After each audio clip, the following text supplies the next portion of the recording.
Hello friend, कैसे हो? उम्मीद करता हूँ आप सब लोग अच्छे होंगे। तो एक और इंटरेस्टिंग कंपैरिजन वीडियो में आप लोगों का स्वागत है। अलग अलग ब्रांड के दो पॉपुलर स्मार्टफोन, एक तरफ iQOO Z7 Pro 5G और दूसरी तरफ Realme का 11 Pro 5G। इन दोनों स्मार्टफोन के अगर प्राइस की बात करी जाए तो iQOO Z7 Pro 5G को अभी 24,999 रुपए की प्राइस में 8 GB की रैम और 256 GB स्टोरेज वाले वेरिएंट को बाई कर सकते हैं। वही दूसरी तरफ Realme के 11 Pro 5G को भी 24,999 रुपए की प्राइस में 8 GB की रैम और 256 GB स्टोरेज वाले वेरिएंट को बाई कर सकते हैं। अगर आप लोग भी 25,000 रुपीज से कम के प्राइस में कर्व डिस्प्ले वाला एक ऑलराउंडर स्मार्टफोन लेने के लिए सोच रहे हो तो आज की इस कंपैरिजन वीडियो को आप लोगों को पूरा जरूर देख के जाना चाहिए। तो बिना देरी करे चलिए वीडियो को हम शुरू करते हैं। दोनों स्मार्टफोन का अगर परफॉर्मेंस की बात करी जाए, जैसा कि आप सभी लोग जानते होंगे कि एक स्मार्टफोन के लिए उसका प्रोसेसर काफी इंपॉर्टेंट पार्ट होता है। वैसे तो इन दोनों स्मार्टफोन की प्राइस में कोई डिफरेंस देखने को नहीं मिलता है, पर परफॉर्मेंस तो गेमिंग परफॉर्मेंस के मामले में तो क्लियर विनर निकल के आता है iQOO का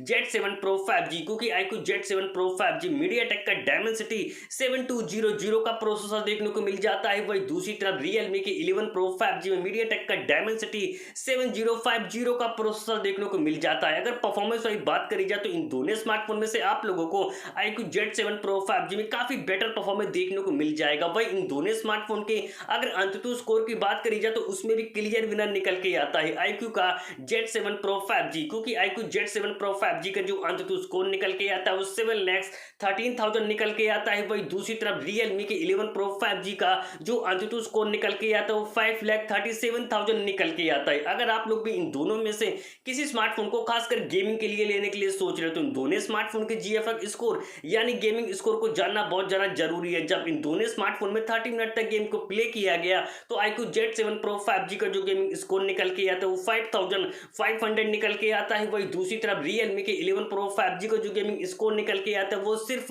3,900 निकल के आता है। तो एक बात तो क्लियर होगी, प्राइस में डिफरेंस देखने को नहीं मिलता, पर गेमिंग परफॉर्मेंस के मामले में क्लियर विनर निकल के आता है iQOO का Z7 Pro 5G। दोनों स्मार्टफोन का अगर डिस्प्ले सेगमेंट की बात करी जाए तो एक तरफ Realme के 11 Pro 5G में 6.7 इंच की full HD plus AMOLED display देखने को मिल जाती है, डिस्प्ले कर्व देखने को मिल जाती है और डिस्प्ले की अच्छी स्मूथनेस के लिए 120 हर्ट्ज रिफ्रेश रेट का सपोर्ट देखने को मिल जाता है और डिस्प्ले में HDR10 का सपोर्ट देखने को मिल जाता है। वही दूसरी तरफ iQOO Z7 Pro 5G में भी 6.78 इंच की बिग साइज की full HD plus AMOLED display देखने को मिल जाती है, डिस्प्ले कर्व देखने को मिल जाती है और डिस्प्ले की अच्छी स्मूथनेस के लिए 120 हर्ट्ज रिफ्रेश रेट का सपोर्ट देखने को मिल जाता है और डिस्प्ले में HDR10 का सपोर्ट देखने को मिल जाता है। इन दोनों स्मार्टफोन के डिस्प्ले के अगर ब्राइटनेस लेवल की बात करी जाए तो उसमें तो काफी बेटर हो जाता है iQOO का Z7 Pro 5G, क्योंकि iQOO Z7 Pro 5G की डिस्प्ले में 1300 निट्स की ब्राइटनेस देखने को मिल जाती है। वही दूसरी तरफ Realme के 11 Pro 5G सिर्फ 950 निट्स की ही ब्राइटनेस देखने को मिल जाती है।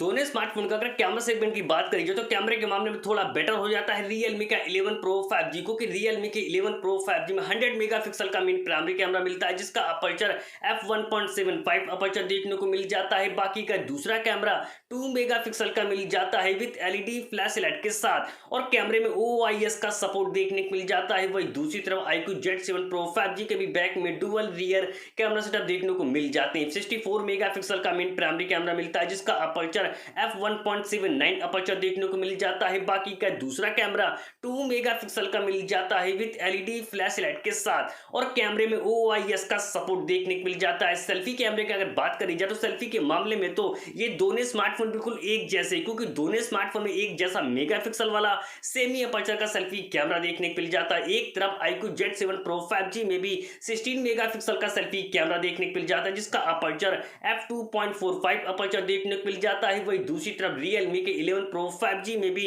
16 मेगापिक्सल का सेल्फी कैमरा देखने को मिल जाता है, जिसका अपर्चर f2.45 अपर्चर देखने को मिल जाता है। दोनों स्मार्टफोन का अगर ऑडियो फीचर की बात करी जाए तो Realme के 11 Pro 5G में Dolby Atmos देखने को मिल जाता है, जबकि iQOO Z7 Pro 5G में Dolby Atmos देखने को नहीं मिलता। स्टोरेज टाइप की अगर बात करी जाए तो उसमें भी काफी फास्ट हो जाता है Realme का 11 Pro 5G, क्योंकि Realme के 11 Pro 5G में UFS 3.1 का स्टोरेज टाइप देखने को मिल जाता है। वही दूसरी तरफ iQOO Z7 Pro 5G में UFS 2.2 का ही स्टोरेज टाइप देखने को मिल जाता है। बैटरी सेगमेंट का अगर बात करी जाए तो बैटरी के मामले में भी बेटर हो जाता है Realme का 11 Pro 5G, क्योंकि Realme के 11 Pro 5G में 5000 mAh की बैटरी देखने को मिल जाती है। 67 वाट के सुपर वोक चार्जिंग के साथ USB टाइप सी पोर्ट का सपोर्ट देखने को मिल जाता है। वही दूसरी तरफ iQOO Z7 Pro 5G में 4600 mAh की ही बैटरी देखने को मिल जाती है। 6 वाट के फ्लैश चार्जिंग के साथ USB टाइप सी पोर्ट का सपोर्ट देखने को मिल जाता है। सिक्योरिटी फीचर के लिए दोनों स्मार्टफोन में इन डिस्प्ले फिंगरप्रिंट सेंसर देखने को मिल जाते हैं। तो अब बात करी जाए कि दोनों में से कौन सा स्मार्टफोन आप लोगों के लिए बेस्ट है। वैसे तो इन दोनों स्मार्टफोन के प्राइस में कोई डिफरेंस देखने को नहीं मिलता, पर गेमिंग परफॉर्मेंस के मामले में तो क्लियर विनर निकल के आता है iQOO का